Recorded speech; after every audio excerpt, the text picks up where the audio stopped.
Hey everyone, welcome to this week's video. Before I get started on the car, I just wanted to give you guys a big thank you. I really appreciate all the feedback you've been giving me on my videos, particularly that one last week, the C-Class, the C300. You've been very encouraging of the changes I've made to my videos, and I really appreciate the feedback. It gives me the inspiration to keep making changes, and yeah, I'm going to keep trying to make little improvements with every video I make. Anyway, onto this car.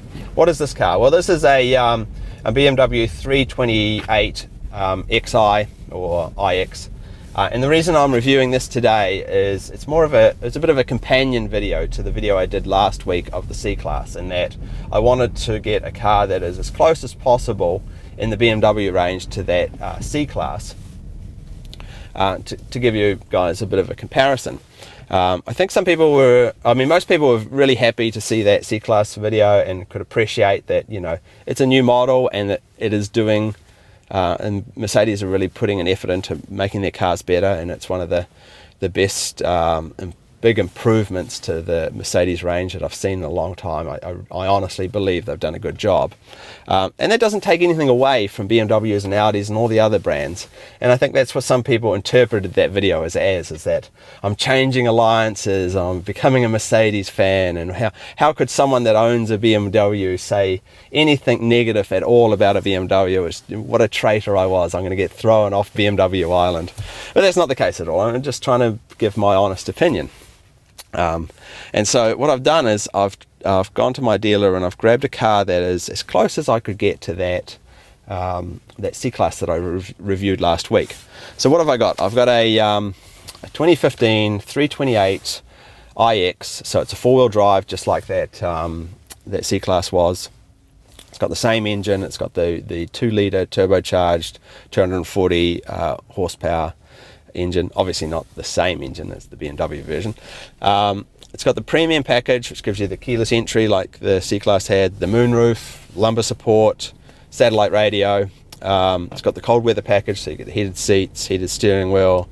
Actually, this car's got heated back seats as well.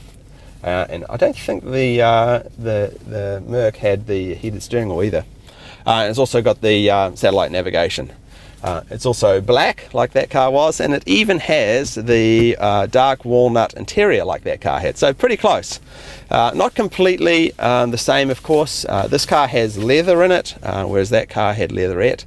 And this car is missing the better stereo, the backup camera, the better headlights, and what else? And the paddles, the shift paddles. So if I added those extras in to bring it as equal as possible to the Mercedes, it would be a little more expensive. As it is, this car stickers for $47,000. It'd probably be $48,000 or $49,000 if I had it as equal as possible. So yeah, the BMW is a little more expensive than the C series, configured the same way. But as a lot of people pointed out to me, the BMW does include the 4-year maintenance program. That is, whenever you take the car for maintenance for the first 4 years, 50,000 miles, the maintenance is free, which is worth about $1,200, $1,300. So that has to be taken into consideration when pricing up a BMW. Anyhow, so what are we going to do? We're going to do a normal review. It's going to be a little shorter this time because I've got plenty of other BMW reviews on my channel. I just wanted to do a little comparison to what is better about the BMW and what is a little worse about the BMW. I'm not trying to run down BMWs. I'm just trying to, you know, if anything, I'm trying to point out what BMW does well and what I'm hoping they'll improve on in these cars. And part of the reason for that is because I did get a lot of emails from BMW people going, have you turned on us, Nick? You're a BMW guy. You can't say negative things about BMWs. Well, of course, I just want to be honest, and no one's trying to run down BMWs. Obviously, I'm a BMW fan. I have one. But I did get some curious emails, and I'll read one of them to you in relation to that C-Class review. This one's a really good one. This one comes from a guy called Mike Wheeler. I don't know where he is, but it looks like he's here in the US. He wrote, I have just watched your review on the Mercedes C300. What a waste of 40 minutes. You AMG fanboys are so transparent. Any chance you get to dig at the better BMW? if you took the time to drive a 3 Series or even an M car, you would forget about your Benz crap. I sent him a couple of links to my videos. But yeah, you know, it's funny that that I got a number of emails from obviously people that have never watched my videos but watched that Mercedes-Benz videos, BMW guys that were really upset that I could possibly say that there were some parts about the Mercedes that were better. So hopefully they understand. Anyway, so what are we going to do? We're going to take this car for a spin. I want to talk a bit about the great engine that's in these 328s. And then we'll take a look around the outside, and then we'll talk about the interior. And the interior is really where I think they need to step up their game on these 3 Series. You know, everything comes in cycles, and that is that right now, you know, this is not a brand new model. This F30 series was released in 2012, so it's now 3 years old. But there's still another 4 years to run in this model cycle, and they're already falling behind. So I'm hoping that with the refreshes that happen with this car, they'll freshen up the interior a bit as they go along. Because, you know, it's like anything. Right now, the C-Class is brand new, so it's going to have some things that are better about it. In a few months' time, the new A4 is going to be released, and everyone's going to go, wow, that's the best car. And then, you know, and when the new BMW comes out, it's going to jump ahead again. So it's, you know, cycles. Every time they update the cars, it's suddenly the best car, and then it falls behind over time. But that's not to say there isn't some great things about this 328. So anyway, let's get on with driving this thing. Okay, so let's quickly go over the specs before we go for the drive. Obviously, this is a 328 iX, so that's got the 4-cylinder turbocharged engine, as I mentioned before, producing 240 horsepower and 255 foot-pounds of torque. Well, that's what they tell us anyway. I strongly believe this car is producing more horsepower and definitely more torque. It feels noticeably more powerful than the C-Class was, which had higher specs. If you remember, that actually had 270 foot-pounds or pounds-feet of torque. This car officially does 0 to 60 miles an hour in 5.7 seconds, but everyone that tests it can get 5.3 seconds out of it. So once again, much faster than the C-Class, the C300, which has a 0 to 100 of 6.2. And its official weight is 3,625 pounds, which once again is heavier than C-Class. So something fishy is going on here, and it's not just my breath. This 3 Series is officially less powerful and heavier, and yet it's significantly faster than the C300. So I believe once again BMW are understating the horsepower and torque of their cars, and it certainly feels that way to me. When I take it for a drive, I'll show you, but when I put my foot down in this car, it's noticeably more powerful and zippy, and the engine makes a much better noise as well. So yeah, BMW are certainly winning the race when it comes to getting the most out of their engines. The only other thing to note about the specifications of this car is that it comes with the 4-year maintenance program, free maintenance whenever you take the car in for the first 4 years or 50,000 miles. The base price of this car is $39,500. Okay, on with the driving.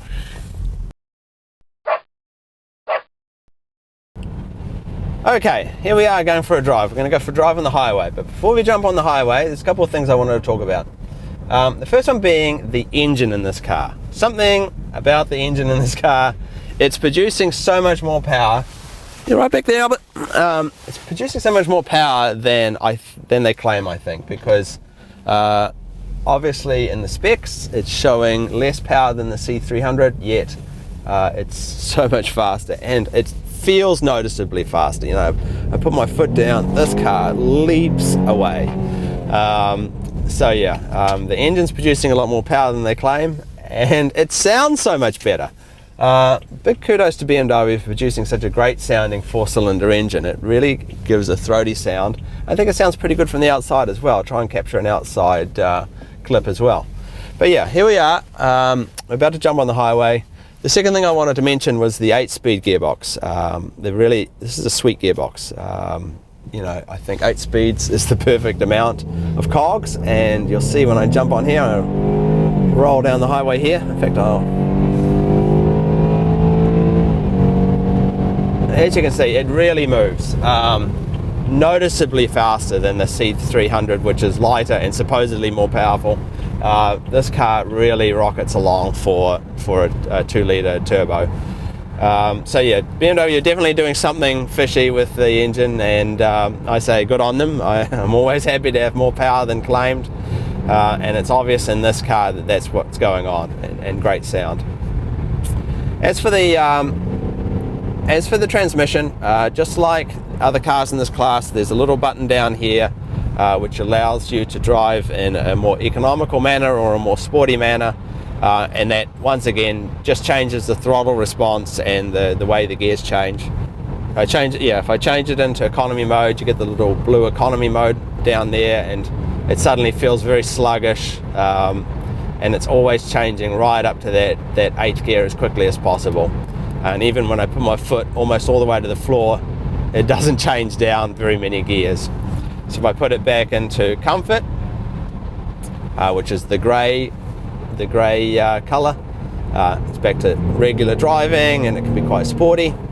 And of course, if I go to sport, which goes to red, you get a red on there, and now even if I prod the accelerator just a little bit, it's away, going to the fastest gear it can go to, and revving right out as far as it will rev.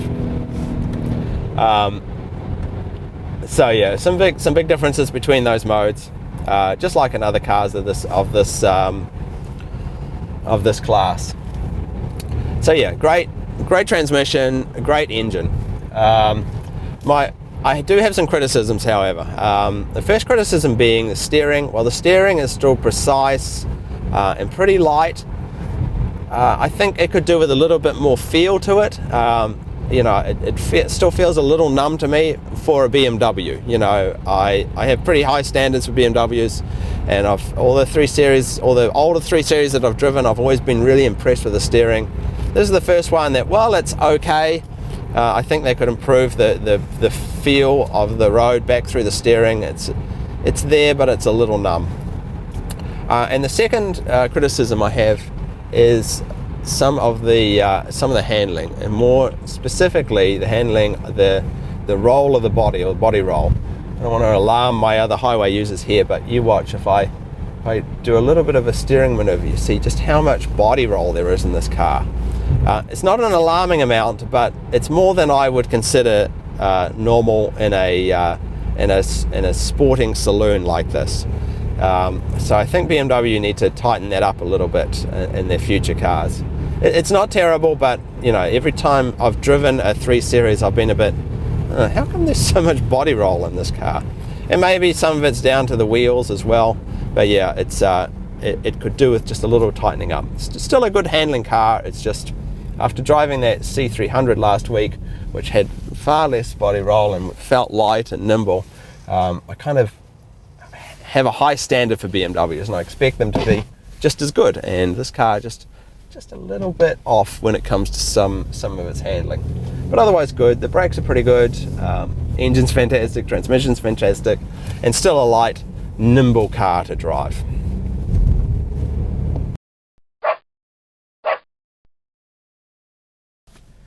Okay, so I've stopped here. I'm going to take a look around the outside of the car. You know, this is a 3 Series. Everyone knows what a 3 Series looks like at this point. They're a very popular car, and because of that, you know, they're pretty conservative. They're a good-looking, handsome car. The only thing to note about this particular model, it comes in the black, and it's been optioned with the black kidney grille, which I think really sets off the black nicely. I think anyone getting a black car should consider that kidney grille. I think it's about $200. Really makes the front of the car look sharp. This car has the 17-inch wheels, which I think are a little small for the body shape. Makes those arches look huge. Try and go for the 18 or the 19-inch wheels if you can. And my only other comment would be the headlights. I've never really been a big fan of this new shape of headlight on this F30 series. I thought it would grow on me, but it hasn't really. I don't know. What do you guys think? Leave me a comment as to what you think about the headlights. I've always thought this little insert here doesn't quite look right. But otherwise, yeah, the outside of the car looks just great. It's a handsome car, one of the best looking in the class if you ask me.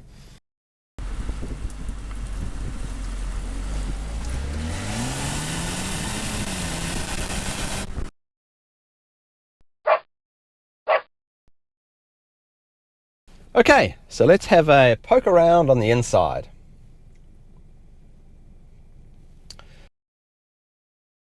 So obviously I drive a BMW most days, and so I'm pretty familiar with the interior, and when I jump into a different BMW, it immediately I feel at home with all the controls and how the iDrive works and the navigation and everything else, and so I feel very comfortable in these cars. That said, whenever I drop my M4 in for service and I get, a different 3 Series or a different 4 Series as a loaner, it immediately strikes me just how different these cars are inside to one of the M Series. And a lot of that comes down to the quality of materials. I really think that the quality of materials in these cars does not reflect the price you're paying. This is almost a $50,000 car, and I think they've gone a little cheap with the materials in these cars. And on top of that, I think they're a little drab as well. This interior is nowhere near as nice as that C300 from last week. So I think BMW have got some work to do to sort of catch up with their interiors. But yeah, back to the materials. This car has the black Dakota leather, the option for the full leather. Well, not the full leather, but the leather on the seats, leather on the steering wheel, leather on the parking brake, and leather around here. So it has the full leather, but the leather is, how should we describe it? Nasty is the best I can come up with. It is not good leather. The steering wheel, the leather is hard, and as soon as I get into this car and put my hand on the wheel, I go, oh. I really miss the M steering wheel, which is, the M series cars have got such nice leather. Maybe some of the best leather in any car I've ever been in. It's so smooth, so soft, such nice quality, high quality leather. And then to jump into one of these cars is such a disappointment. This leather genuinely feels like vinyl to me. It is hard, it is scratchy. I don't know how they make such expensive leather so once again nasty. Yeah, so that's my biggest disappointment, is that the leather is just not up to scratch in these BMWs. I think they need to improve the leather. I was looking at the leather in a Volkswagen today as well. I was talking to a guy about his new Volkswagen R and Golf R, and I was feeling the leather in there. So nice. And then I get back into this car and so yeah, the leather is not up to scratch. Sorry, BMW. And neither are the seats, quite frankly.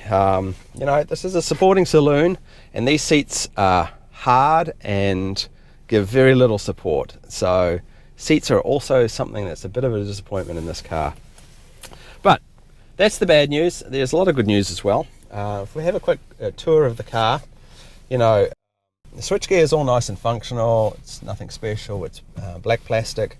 It's all functional, and the steering, I love the steering controls in these cars, including the cruise control, which allows variable use of change of speed. So you pull it down and it changes by 1 mile an hour. If you really yank on it, it'll slow the car down really quickly or speed the car up really quickly. So there's cruise control, and you've got the wheel that allows you to change your station, and you press on it once you pick your song or your station.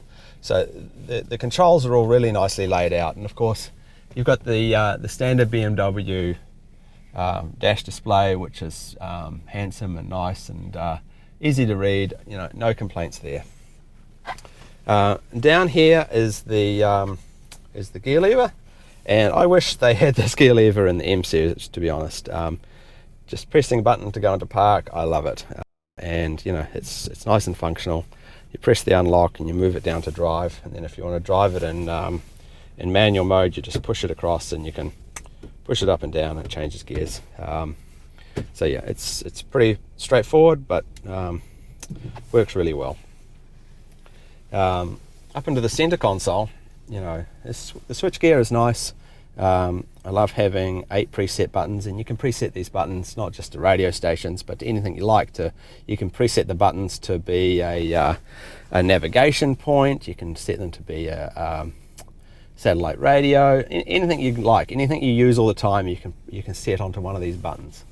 And of course the switch gear is got a nice feel to it, and you've got the dual climate, and you can adjust either side, and it's not not a one press button, you can just turn the dial, which I always appreciate.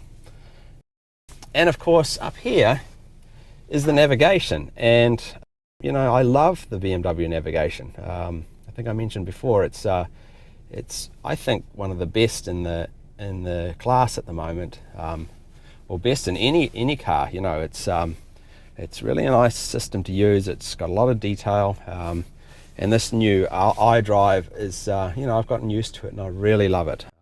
It's quite intuitive. You can write on the little knob here. You can type letters in A, B, C, D if you want to write in an address, and it works very well. You know, it's very, very functional. One of the best in the one of the best in the community, in the car community at the moment. I really love the new iDrive and the BMW navigation. But otherwise, you know, this car comes with a nice large glove compartment, and 2 cup holders down here. You can put a little tray here if you want to cover the cup holders. There's a little posi here where you can keep some coins and your cigarette lighter, and a little decent storage bin under the armrest here, which also has the plug for your iPod or other USB device. So yeah, that's basically the interior. You know, yeah, I am a little disappointed with the leather, as I say, and a little disappointed with the quality of the seats. But otherwise, it's a nice functional place to be, and I think I'd love to see BMW maybe step up the quality of the interior in the next refresh. Okay, if I quickly jump into the back seat, you know, the good thing about the back seat is there's plenty of leg room, and it's actually big enough to fit me as well. This hasn't happened that often lately. With my car reviews, I haven't been able to fit in the back seat, but this car can definitely comfortably seat 4, even 4 fairly tall people like myself. So that's great. I mean, you still got the fairly hard seat and the not very nice leather, but you could comfortably sit 4. And this car also includes heated seats in the back, which is part of the winter package on these BMWs. You can also adjust your heat vents from the back here, which is a nice touch. But yeah, no, the back seats are nice. There's a little cubby on the back here. But yeah, we're happy chappies back here in the back seat, aren't we, Albert? Around the back in the trunks on these things are pretty spacious. They're nice and deep, and they're nice and long, and of course you've got folding back seats. This trunk unfortunately is filled with my camera guff, but you get the idea. It's a lovely big trunk in these 3 Series. One of the big benefits of having a 3 Series.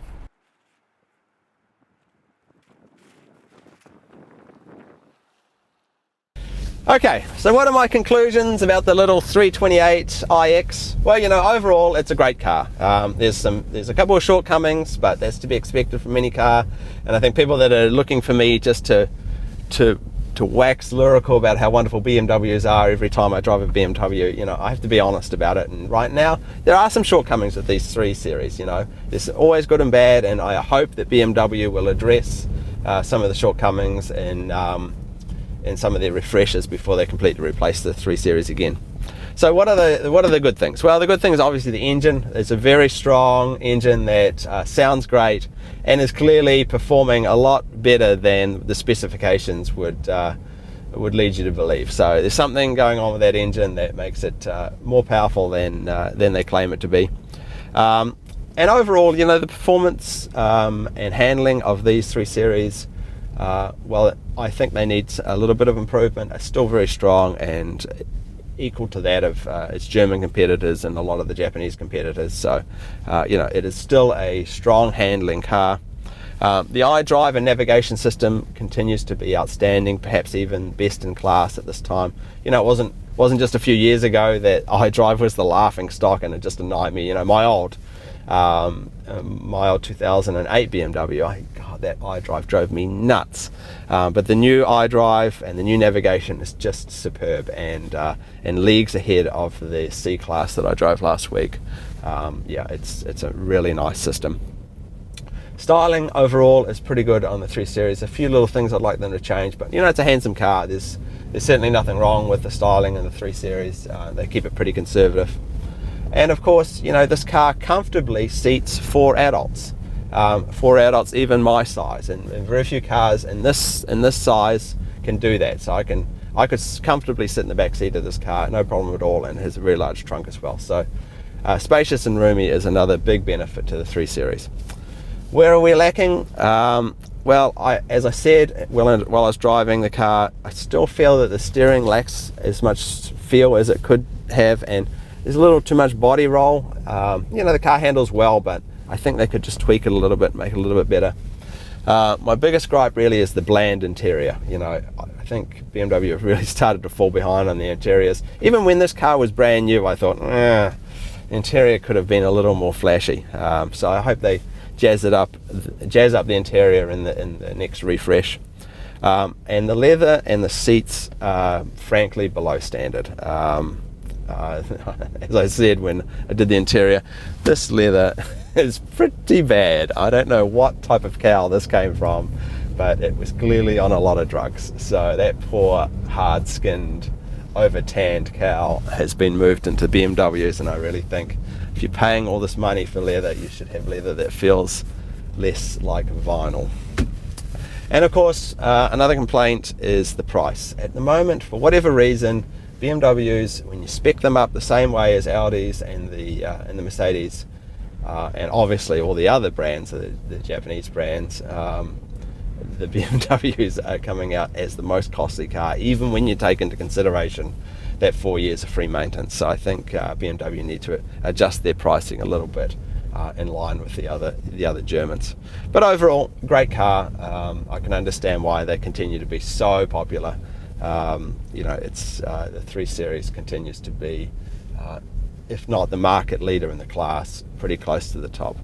Anyway, thanks again for watching. I hope any criticism of the 3 Series doesn't land me another 100 emails from BMW fans going, "Oh, we're going to murder you, Nick." And as always, thanks for watching, everybody. And as always, anyone that's got a car suggestion on what type of car I want to review, or if you own a nice car that you think I should review, send me an email. And if you've got any questions, put them in the comments below. And thanks for watching, everyone. I'll see you in my review next week. Bye then.